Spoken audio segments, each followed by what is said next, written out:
আসসালামু আলাইকুম সবাইকে। আশা করি সবাই ভালো আছেন। আশা করি সবার ঈদ অনেক আনন্দ ঘন পরিবেশে উদযাপন করেছেন। সো আজকে আমরা কিছু স্টক দেখবো যেগুলো রিসেন্টলি অ্যাক্সেলারেট করতে পারে, এগুলো রিসেন্টলি যেই স্টকগুলোতে অনেক ভালো মোমেন্টাম আসতে পারে, এবং স্টকগুলো এ এবং বি ক্যাটাগরির, গ্যাট ক্যাটাগরির বেশ কিছু স্টক রয়েছে যেগুলো রিসেন্ট সময়ে ভালো প্লে করতে পারে। বাট আজকে আমরা এ এবং বি ক্যাটাগরির কিছু স্টক নিয়ে কথা বলবো। সো ভিডিওটা লম্বা করবো না, স্ট্রেট আমরা আমাদের স্টকে চলে যাই। সো প্রথম স্টক হচ্ছে Anwar galvanizing. So Anwar galvanizing আপনারা দেখতে পাচ্ছেন যে অনেক স্ট্রং একটা মোমেন্টামে ছিল নভেম্বর মাসের দিকে। আর তারপরে স্ট্রং একটা সেল প্রেশার এসেছে, এবং এই সেল প্রেশারটাকে স্মুথ করার জন্য মার্কেট অনেক দিন সাইডওয়েজ কন্টিনিউ করেছে। এর মানে হচ্ছে এইখানে মার্কেটে অনেক সেলার ছিল, এই সেলারদের মার্কেট এই একটা রেঞ্জের মধ্যে, এটা আমরা দেখতে পাচ্ছি 90 থেকে 100 টাকার একটা রেঞ্জের মধ্যে এই সেলারদের সেল প্রেশার বায়াররা অ্যাবজর্ব করেছে এবং এই মুহূর্তে অ্যাক্সেলারেট করার জন্য রেডি। কারণ আপনারা যদি আর একটু ভালো করে খেয়াল করেন, আপনারা এখানে একটা জিনিস দেখতে পাবেন যে মার্কেট সেম জায়গা লেস অ্যান্ড লেস ভলিউমে অ্যাপ্রোচ করছে এবং মার্কেটের সেল প্রেশার কম আসছে। দেখেন, এর আগে এই জায়গাটা অ্যাপ্রোচ করতে আমাদের প্রায় 22-23 লাখ ভলিউম লেগেছে। এরপরে কিন্তু এই জায়গাটা অ্যাপ্রোচ করতে আমাদের আরো কম ভলিউম লেগেছে। বর্তমানে এই সেম জায়গা মার্কেট অ্যাপ্রোচ করছে আরো কম ভলিউমে। মানে এই জায়গায় বর্তমানে সেল প্রেশার অনেক কম। এই জায়গায় যে পরিমাণ সেল প্রেশার ছিল, মার্কেট অনেক দিন সাইডওয়েজ থাকার ফলে সেলাররা এই অঞ্চলগুলোতে মোটামুটি তাদের সেলিং কমপ্লিট করেছে। সো মার্কেট যদি এইবার 102 বা 103 কে ব্রেক করতে পারে, তাহলে খুব ভালো রকমের সম্ভাবনা আছে আনোয়ার গ্যালভানাইজিং 130-কে অ্যাপ্রোচ করবে।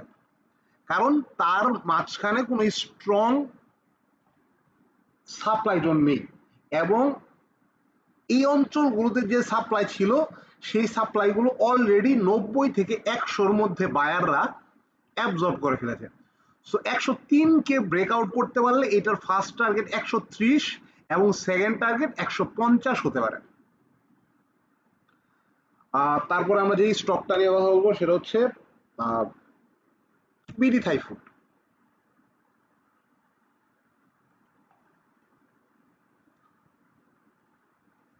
সো বিডি থাইফুডে আমরা যে জিনিসটা দেখতে পাচ্ছি, বিডি থাইফুড একটা গ্যাপ ডাউন দিয়েছিল।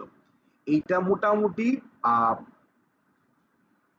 সেপ্টেম্বর 2024-এর সেপ্টেম্বরে, এবং তারপরে মার্কেট এই জায়গায় অনেকদিন অনেকে মিটিং করেছেন, বাট বিগ প্লেয়াররা এই জায়গায় কিন্তু মোটামুটি একটা তাদের একুমুলেশন জোন কমপ্লিট করেছে, এবং এইটা মার্কেটের জন্য এই 22 টাকা 54 পয়সা, এইটা এই স্টকটার জন্য অনেক স্ট্রং একটা সাপ্লাই জোন ছিল, এবং এই স্টকটা এই সাপ্লাই জোনের আশেপাশে বেশ অনেক দিন স্টে করেছে। আবার এই সাপ্লাই জোনকে মার্কেট টেস্ট করতে গিয়ে এই জায়গা থেকে সাপ্লাই এসেছে, তারপরে এইখান থেকে অ্যাক্সেলারেট করা শুরু করেছে এবং মোটামুটি কনসিস্টেন্ট একটা ভলিউম মেনটেন করছে। সো অনেক ভালো রকমের সম্ভাবনা আছে এই গ্যাপটাতে গিয়ে একটু সাইডওয়েজ থাকলেও থাকতে পারে। বাট এইটাকে যদি একটু সময় দেওয়া হয়, তাহলে এটা প্রথম টার্গেট 37 এবং এইটার সেকেন্ড টার্গেট হতে পারে 45-এর আশেপাশে। সো এটা খুবই স্ট্রং একটা সাপোর্ট বর্তমানে 22 টাকা 54 পয়সা। সো 22 টাকা 54 পয়সার নিচে আসলে এখানে স্টপ লস নিতে হবে। আর এটার ফার্স্ট টার্গেট 37 টাকার কাছাকাছি এবং সেকেন্ড টার্গেট 45 টাকার কাছাকাছি। তারপরে আমরা দেখবো এসপিসিএল।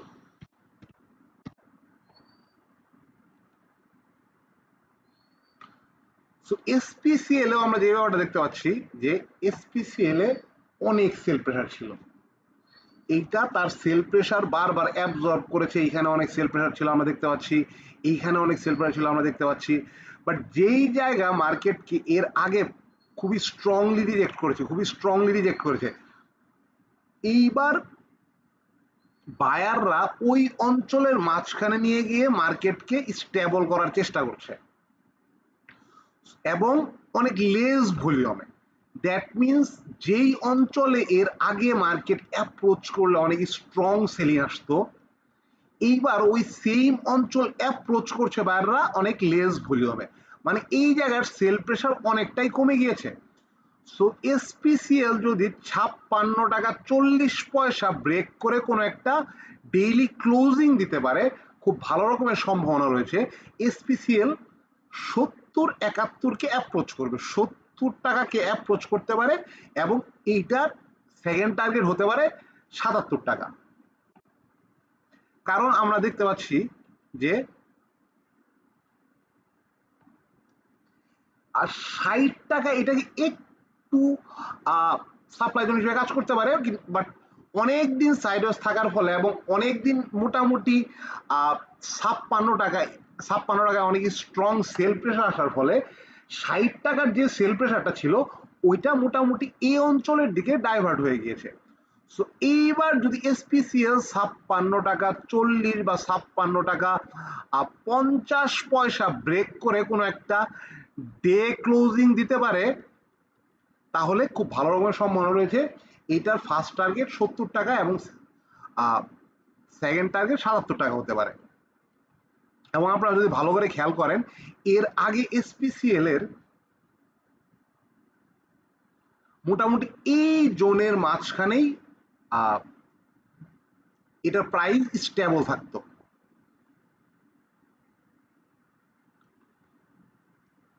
তারপরে আমরা যে স্টকটা দেখবো সেটা হচ্ছে সোনারগাঁ।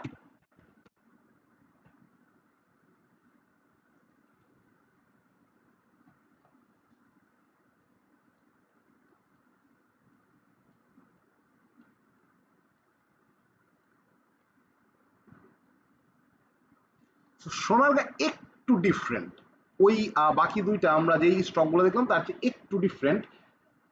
একটু খেয়াল করেন যে সোনারগাঁ এই অঞ্চলে প্রচুর ভলিউম ছিল। দ্যাট মিনস সোনারগাঁর এই অঞ্চলে বায়ার সেলার উভয়ই বিজনেস করার জন্য রাজি ছিল। তারপরে হঠাৎ বায়াররা সোনারগাঁকে মোটামুটি ছেড়ে দিয়েছে, মানে এই অঞ্চলে প্রচুর সেলারও ছিল, বাট বায়াররা এই অঞ্চলের মাঝখানে সেলারদের সেল প্রেশার অ্যাবজর্ব করছিল। বাট সেলারদের সেল প্রেশার অনেক বেশি হয়, তারা এইখানে আর সেলারদের সাথে ফাইটে যায়নি। তারা আমরা দেখতে পাচ্ছি লেস ভলিউমে জাস্ট এটাকে ছেড়ে দিয়েছে, এবং আবার তারা যখন এইটাকে আপ ট্রেন্ডে শিফট করার চেষ্টা করেছে, এইখানে আবার সেলাররা কিন্তু এই জায়গার যে সেলাররা ছিল তারা এখানে শিফট করা স্টার্ট করেছিল। আবার এটাকে তারা বায়াররা অনেক স্ট্রংলি অ্যাপ্রোচ করেছে, এখানে আবার কিছুদিন থাকার ফলে এখানে সেল প্রেশার অ্যাবজর্ব করেছে, এবং আমরা যদি একটু ভালোভাবে খেয়াল করি, এইবার কিন্তু লাস্ট টাইম এর চেয়ে লেস ভলিউমে অ্যাপ্রোচ করছে সেম জায়গাটাকে। লাস্ট টাইম যেই জায়গাটা আমরা যদি এটা একটু একজ্যাক্ট দেখার চেষ্টা করি, লাস্ট টাইম মার্কেট যেই জায়গাটাকে প্রায় 18 লক্ষ 20 লক্ষ ভলিউমে অ্যাপ্রোচ করেছে, সেম জায়গাটা এইবার মার্কেট অ্যাপ্রোচ করছে 10 লাখ 3.5 লাখ ভলিউমে। সো এইটা আমাদের সাইন দিচ্ছে যে এই অঞ্চলের সেল প্রেশার অনেক কমে গিয়েছে।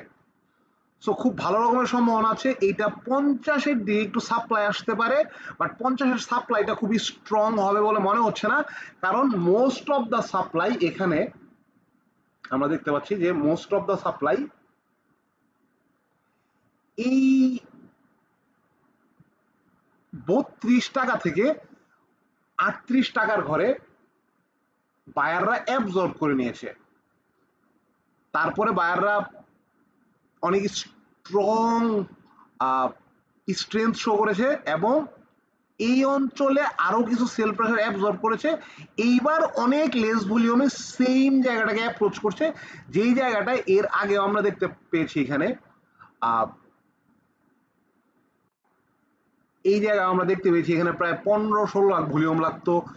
লাস্ট টাইমও এই সেম জায়গা প্রায় 19 লাখ ভলিউমে অ্যাপ্রোচ করেছে, বাট এইবার এই সেম জায়গা 10 লাখ, ইভেন লাস্ট ডেতে মাত্র 3.5 লাখ ভলিউমে অ্যাপ্রোচ করেছে। সো এটা খুবই ভালো সাইন, এটা যে কোনো সময় অ্যাক্সেলারেট করতে পারে।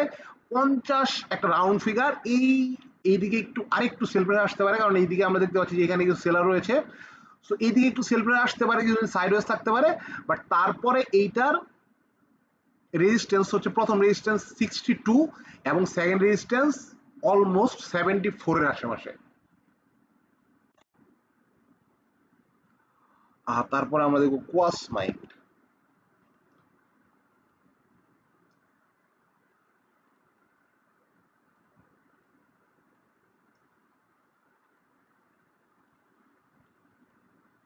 সো কোয়াস মাইন্ডের আমরা যে ব্যাপারটা দেখতে পাচ্ছি, এই জায়গাটা একটা পিওর গ্যাপ রয়েছে এবং মার্কেটে এই জায়গাটা অনেক স্ট্রং রেজিস্ট্যান্স হিসেবে কাজ করেছে, অনেক স্ট্রং ভলিউম এই জায়গায় ইনভলভ ছিল, মানে এই জায়গাটার সেল প্রেশার অনেক স্ট্রং ছিল। তারপরে জাস্ট লেস ভলিউমে বায়াররা এটা ছেড়ে দিয়েছিল, বায়াররা জায়গাটা রিগেইন করার চেষ্টা করেছে, আবার কিছু সেল প্রেশার আসছে, বায়াররা ওই সেল প্রেশার অ্যাবজর্ব করেছে, আবার বায়াররা এই জায়গাটা ব্রেক করার চেষ্টা করেছে, বাট আবার সেল প্রেশার আসছে, সেম জায়গাটা আবার বায়াররা রিগেইন করছে। সো যদি কোয়াস মাইন্ড আমরা যদি একটু জুম আউট করে দেখার চেষ্টা করি, যে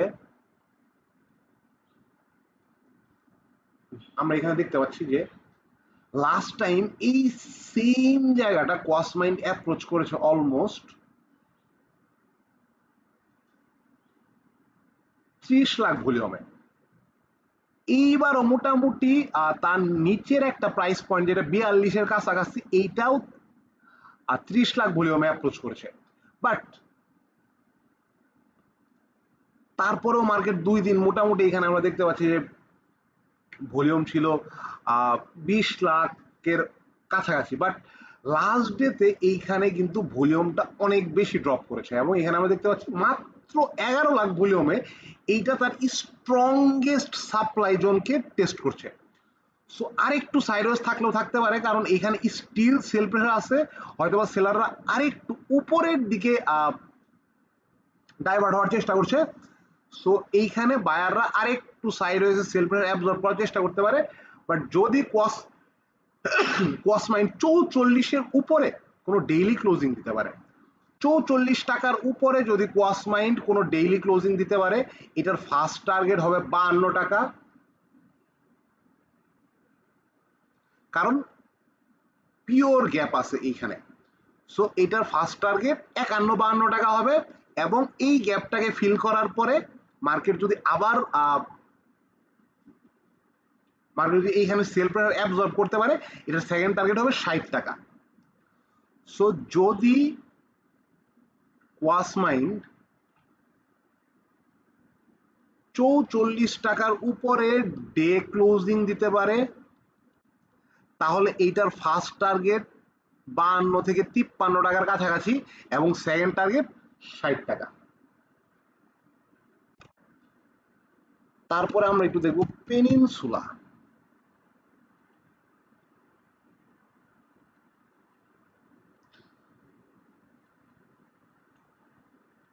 সো পেনিনসুলা যে ব্যাপারটা দেখতে পাচ্ছি, পেনিনসুলা এই জায়গাটা খুবই স্ট্রং একটা সেল প্রেশার সেলারদের জন্য। সো এর আশেপাশে পেনিনসুলা স্টে করে বায়াররা সেলারদের সেল প্রেশার অ্যাবজর্ব করার চেষ্টা করেছে এবং বায়াররা আবার একটি স্টেডি ভলিউমে এই জায়গাটাকে ব্রেক করার চেষ্টা করছে, বাট একটা গ্যাপ আপ দেওয়ার চেষ্টা করেছে, যেটা বায়াররা ধরে রাখতে পারেনি, এটা লাস্ট তারপরে এটা সেল প্রেশার থাকার কারণে এটা পিওর একটা সেলিং ক্যান্ডেলে কনভার্ট হয়েছে এবং লাস্ট ডেতে একটা গ্যাপ ডাউন দেওয়ার চেষ্টা করছে। সো সেলাররাও এটা ফলো থ্রু করতে পারেনি, দ্যাটস ওয়াই এটা আবার এখানে মানে একজ্যাক্ট তার রেজিস্ট্যান্সে বা ডিমান্ড জোনে ক্লোজ করে ফেলেছে। সো হতে পারে এইটা আরো কিছুদিন সাইডওয়েজ থাকতে পারে 1-2 সপ্তাহ, তারপরে এটা যখন 24-কে ব্রেক করবে, পেনিনসুলা যখন 24-কে ব্রেক করবে, আবার পেনিনসুলা এটা প্রপার আপ ট্রেন্ড আপনারা দেখতেই পাচ্ছেন, এবং এটা যদি অন্যভাবে আপনারা দেখার চেষ্টা করেন যে প্রপার আপ ট্রেন্ড এবং তার মাঝখানে এইটা এইরকম ছিল এবং এইটা এই ফ্ল্যাগ প্যাটার্নকে ব্রেক করেছে। তো যাই হোক, এইটা যদি 24-কে বা 23-কে ব্রেক করতে পারে, তাহলে খুব ভালো রকমের সম্ভাবনা আছে এইটা 32-কে অ্যাপ্রোচ করবে, কারণ এর মাঝখানে খুব একটা ভলিউম নেই এবং এই জায়গাটা আমরা এটা ফ্লোর প্রাইস ছিল, কিন্তু এইখানেও খুব একটা ভলিউম নেই। সো এইটার অ্যাকচুয়াল ভলিউম আমরা দেখতে পাচ্ছি 31-32 এর আশেপাশে। সো এটা 31 এবং এখানে একটা পিওর গ্যাপ রয়েছে। সো খুব ভালো রকমের সম্ভাবনা আছে এটা 32 কে অ্যাপ্রোচ করবে। এবং এইটার সেকেন্ড টার্গেট আছে, সেকেন্ড টার্গেট এটার অল টাইম হাই হতে পারে, অল টাইম হাইয়ের আশেপাশে, যেটা 40-এর আশেপাশে হতে পারে।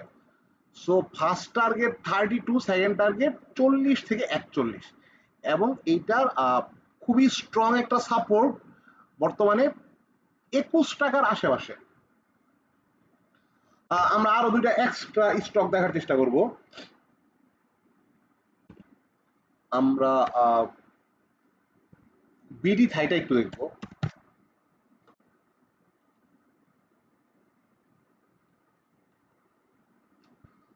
সো বিডি থাই আমরা যে ব্যাপারটা দেখতে পাচ্ছি, বিডি থাই এই অঞ্চল থেকে অনেক স্ট্রং সেলিং এসেছিল সেপ্টেম্বরের দিকে, আবার মার্কেট জায়গাটাকে রিগেইন করার চেষ্টা করেছে, বাট কাজ হয় না, অনেক স্ট্রং ভলিউম ছিল বাট তারা রিগেইন করতে পারে নাই, আবার সেল প্রেশার চলে এসেছে। কিন্তু এইবার মার্কেটে সেল প্রেশার আছে, বাট সেলাররা কিন্তু এই স্টকটার প্রাইস খুব একটা কারেকশন করতে পারেনি। বায়াররা এই অঞ্চলের মাঝখানে সেলারদের সেল প্রেশার অ্যাবজর্ব করার চেষ্টা করছে। সো বিডি থাই যদি 14 টাকার উপরে ডে ক্লোজিং দিতে পারে তাহলে এইটা প্রথম টার্গেট হতে পারে এই রিসেন্ট হাই, যেটা 17 টাকার আশেপাশে, এবং এইখানে আমরা দেখতে পাচ্ছি অনেক স্ট্রং সেলার রয়েছে। 17 টাকাকে যদি এটা ক্রস করতে পারে তাহলে এটার সেকেন্ড টার্গেট হতে পারে 20 টাকার আশেপাশে। কারণ আমরা দেখতে পাচ্ছি 20 টাকা এটার একটা ইকুইলিব্রিয়াম জোন ছিল। আমরা আরেকটি স্টক দেখবো, ইন্স্যুরেন্সের অনেক স্টকই এই মুহূর্তে ভালো পজিশনে আছে যেগুলো মোমেন্টাম শো করতে পারে, বাট একটা স্টক আমরা একটু দেখবো, সেটা হচ্ছে স্ট্যান্ডার্ড ইন্স্যুরেন্স।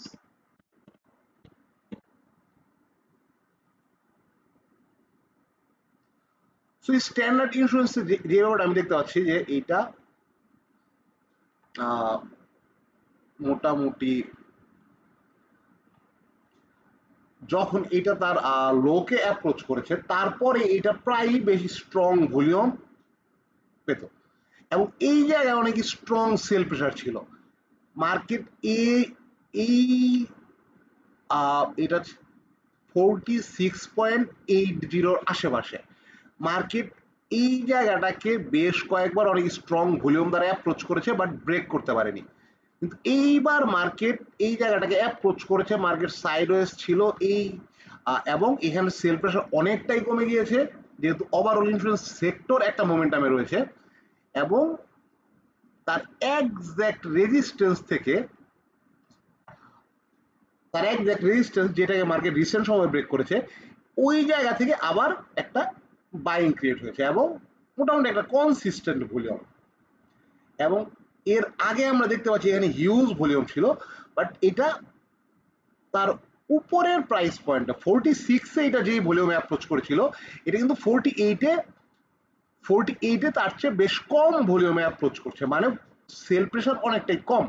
এটার দুইটা কারণ হতে পারে, এক, অনেক ভলিউমে অ্যাপ্রোচ করার কারণে এখানে আমরা দেখতে পাচ্ছি সেল প্রেশার অ্যাবজর্ব করেছে বায়াররা, আর সেকেন্ড যেহেতু ওভারঅল ইন্স্যুরেন্স সেক্টর আপ ট্রেন্ডে আছে হতে পারে যে সেলাররা আরো হায়ার প্রাইসে সেল করার জন্য শিফট হয়ে গেছে।